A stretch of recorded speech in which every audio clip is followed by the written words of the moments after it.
Mr. Chairman, I would like to be recognized for a brief Gentleman, colloquy. gentleman is recognized. And I thank the chairman and would like to commend you and your staff and Chairman Lamborn for bringing this bill forward. This is a step in the right direction. This bill goes far in beginning a partnership between the federal government and its several states in helping further energy independence in this great nation. And I would remind everyone in this committee that the federal government is owned by the states and the people and not in the reverse.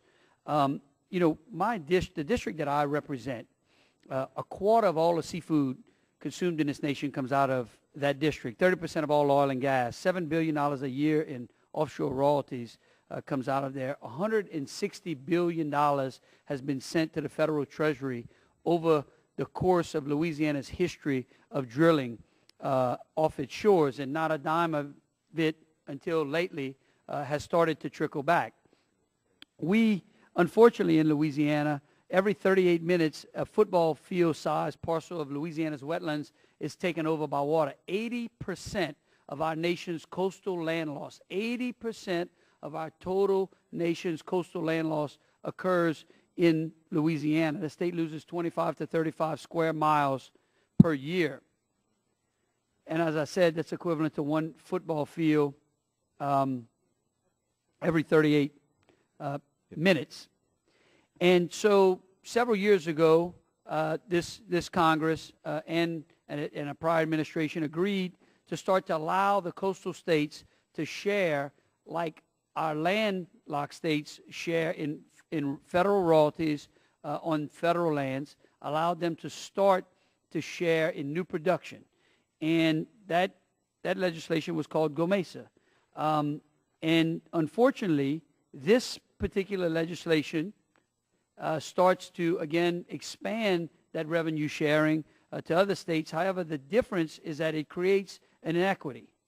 And that inequity is the fact that under GOMESA, the Gulf Coast states are capped in the amount of revenues that they can share from the federal government, and that cap is at $500 million.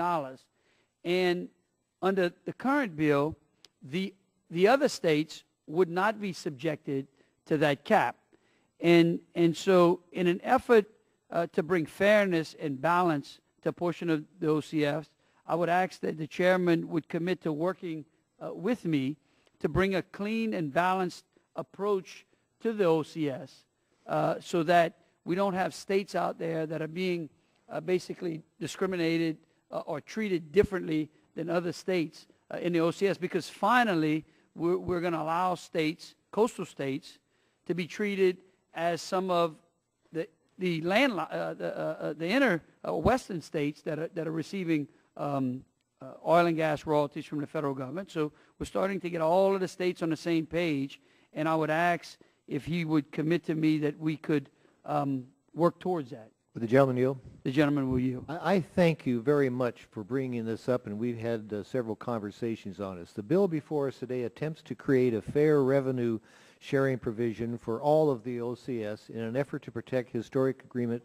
already granted the Gulf. We did not change the revenue sharing provisions for the Gulf.